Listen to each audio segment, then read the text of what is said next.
Hey y'all, so it's Carnika. I just felt led to come on here this morning and do a very unplanned video. I woke up this morning to some sad news. I felt led to get on Instagram, and when I did, I saw this post that D1 had made about this young man. He was 24 years old. He committed suicide. He went to LSU, a wide receiver on his way to the NFL.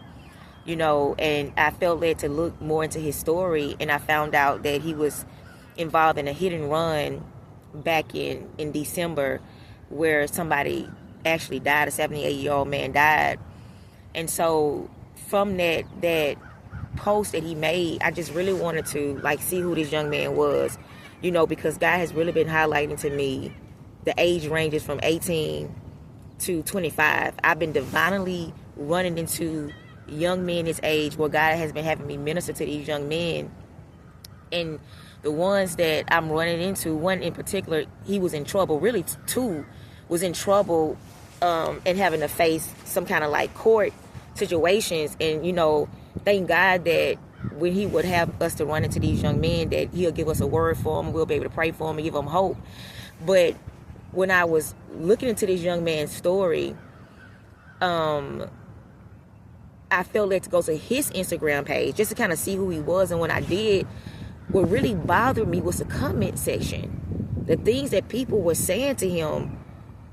And it was horrific. And if your identity is in what people's words are saying, in what you do, or in social media, any way, that can be crushing. And even if it's not, for all these words and these word curses to be spoken over you, and you having to fight the words that are being said, that people are being influenced by demons to say to you, and if you're not in a place to where you have a support system you need, or you're not even rooted and grounded in Christ, I could see how they can push you to where it pushed this child to commit suicide, this young man to commit suicide.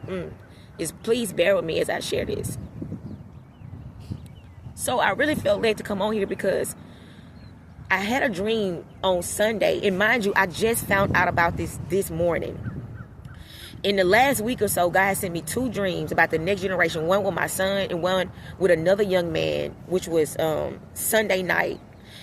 But what really made me feel to get on here and talk about this is because the dream that I had Sunday night paralleled this young man's story.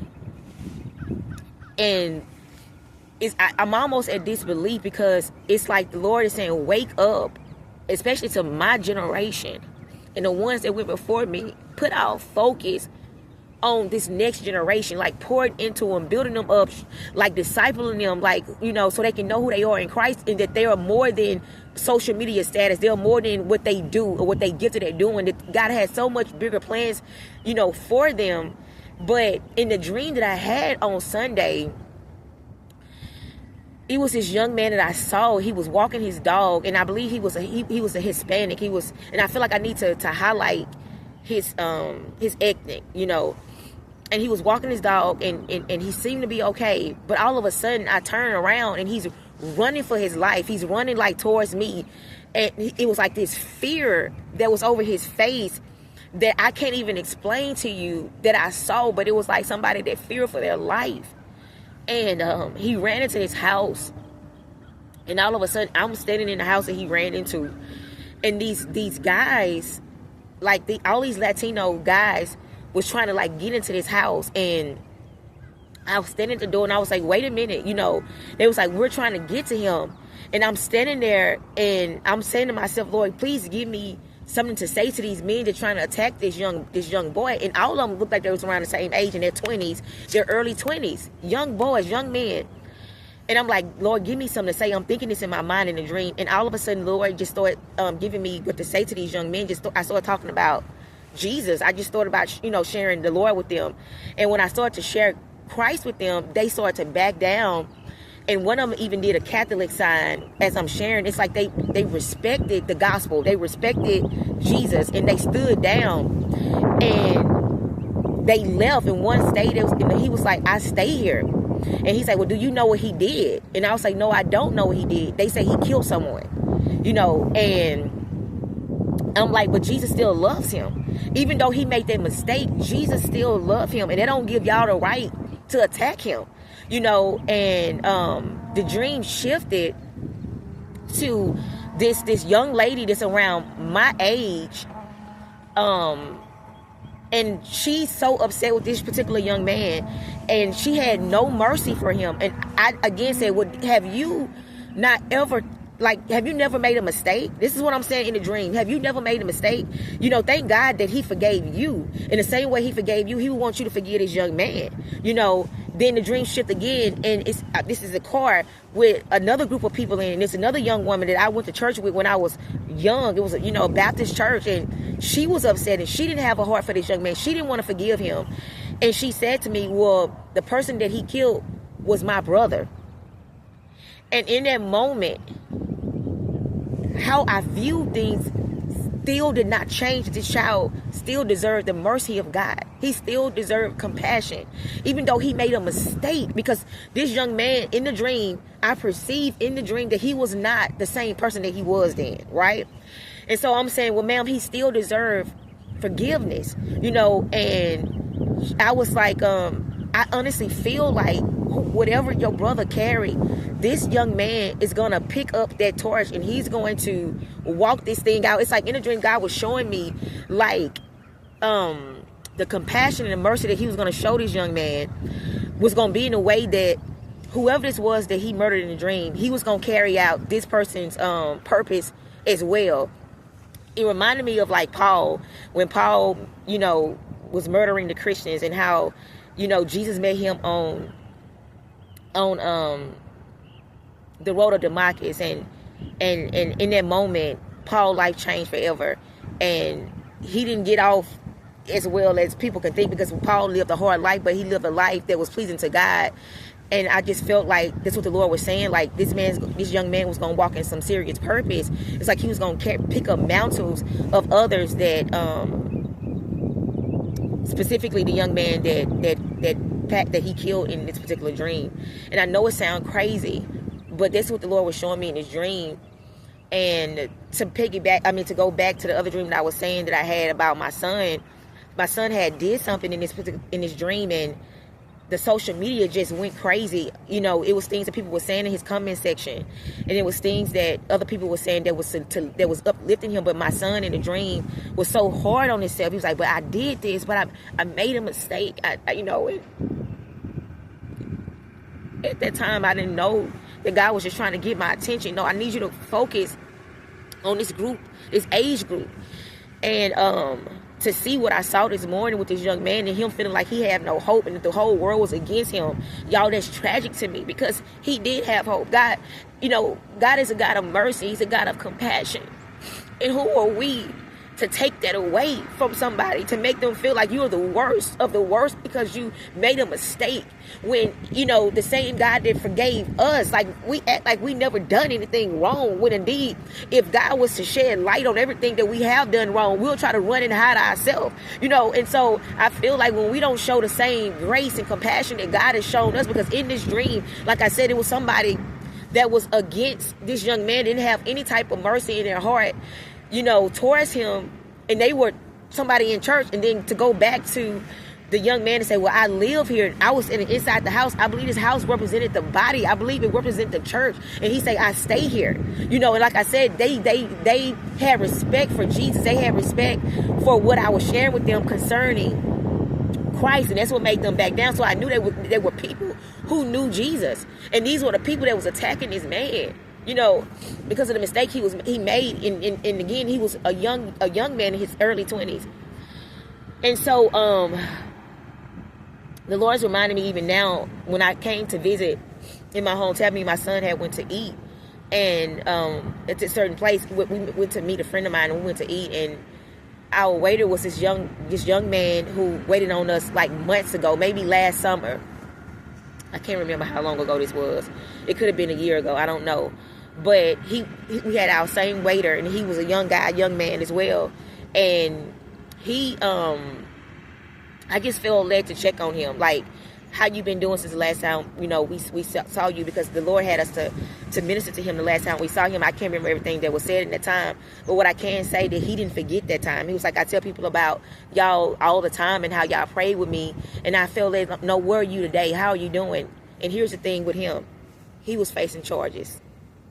Come to find out, you want to know how old he was? He was 24. He had a daughter. So he was facing charges, and he was about to get ready to go to court. He's preparing to go to court this summer, and he was fearful of going to jail. And immediately, this is what I heard the Lord tell me. Tell him that I'm going to show him mercy. That he's going to show him mercy, and that it's time for him to turn and not run from Jesus. And so I ministered to him what God had gave me. But this is what the Lord had me to do. Get to the root of why he made the decision he made. Because it was selling drugs. And he said, this is my first time ever trying, doing something like that. And I asked him, I say, what made you do that? And what he said to me, he said, because I needed money. I have a daughter and I need help,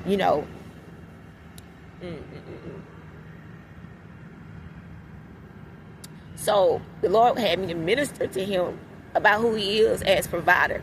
And sometimes it'll feel like that we press against the wall, but if we really know who Jesus is, that he is indeed our shepherd, and he, the Lord is my shepherd, I shall not want. You will not lack anything, that he will provide for you and your daughter, but you have to put your trust in him. You have to lean on him, and it may seem sometimes like he's not gonna come through, but he is, because sometimes it's at the last minute for us that he come through, but for him it's on time.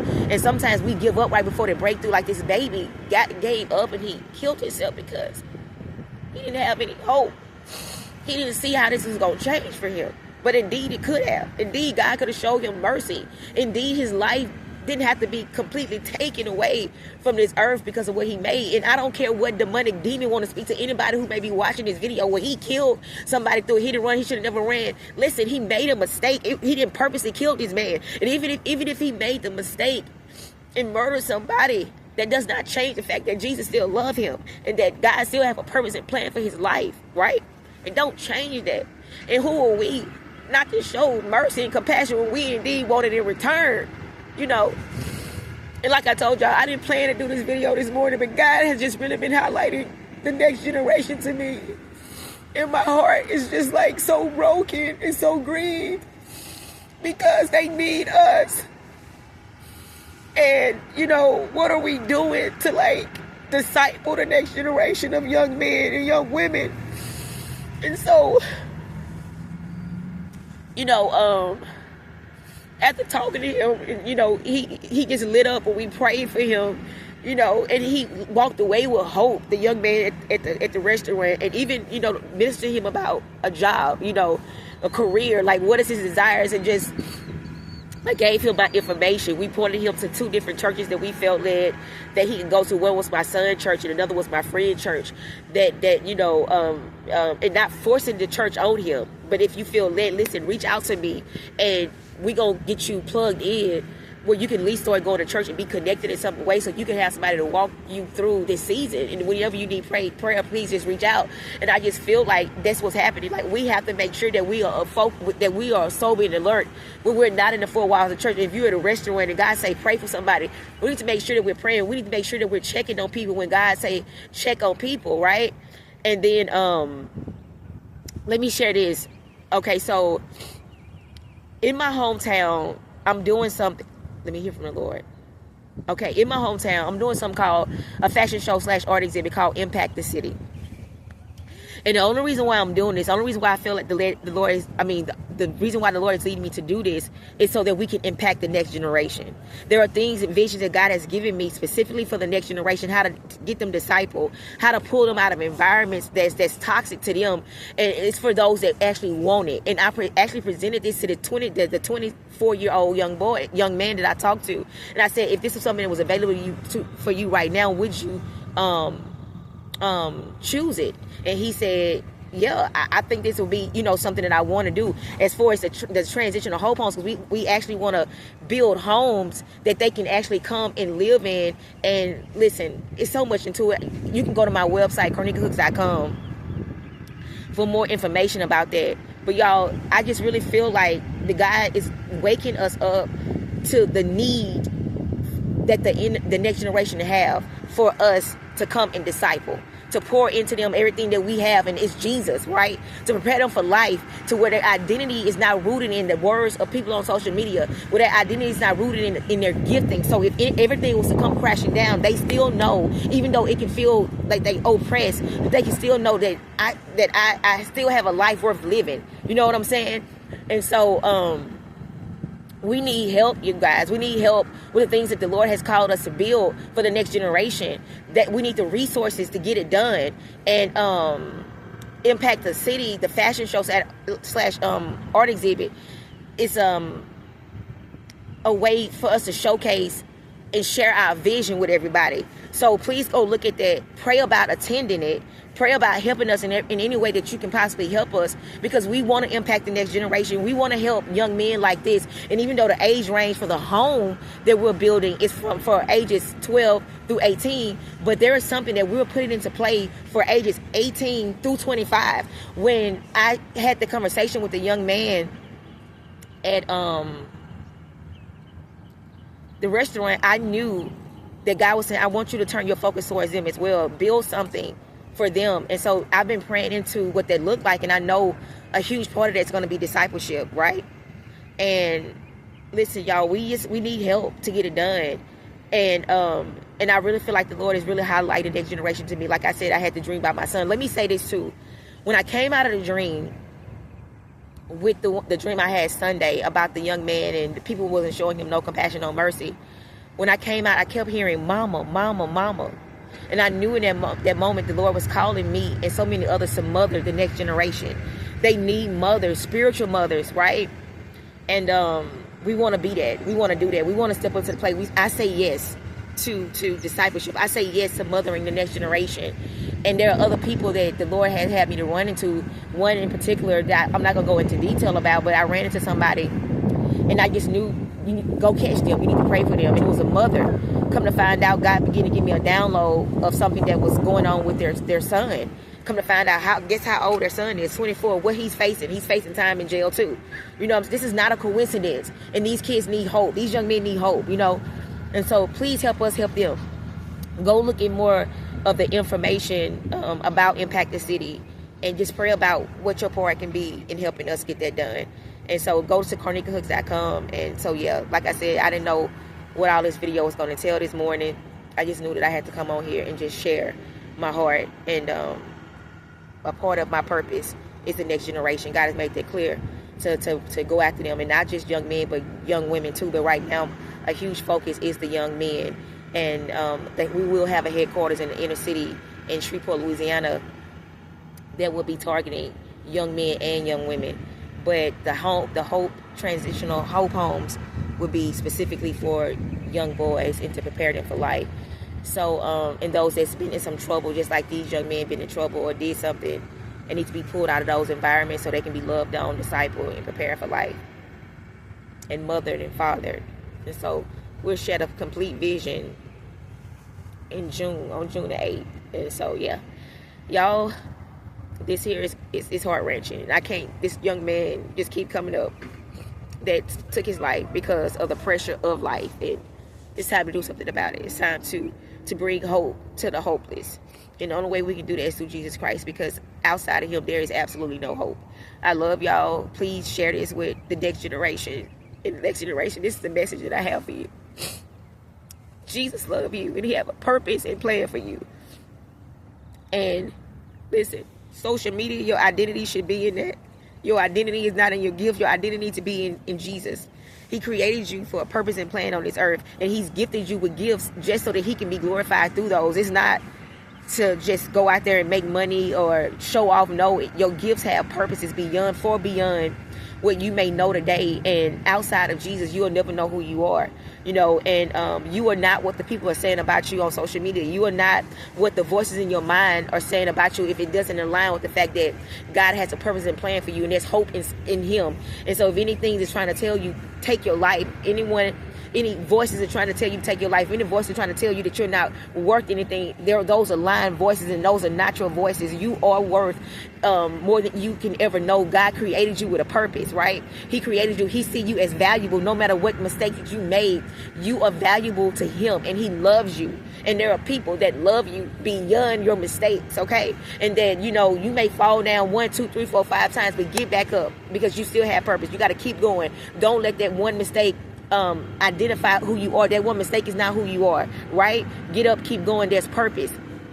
Don't put your identity in your gifts. Don't put your identity in social media. And if you got to get off social media so you can have a mind, then you do that. Social media is not life. You can get off there. You don't have to look at the comments. You can shut your comment section down and shut the voices down. Get around people that know Jesus. Do you hear me? Know Jesus. That's living for Jesus. That's living holy and pure lifestyles. Get around those that can lift and build you up. And don't listen to the lies of the enemy. Don't isolate yourself and get alone, and don't share how you feel. Again, Jesus loves you, and he has a purpose and plan for you.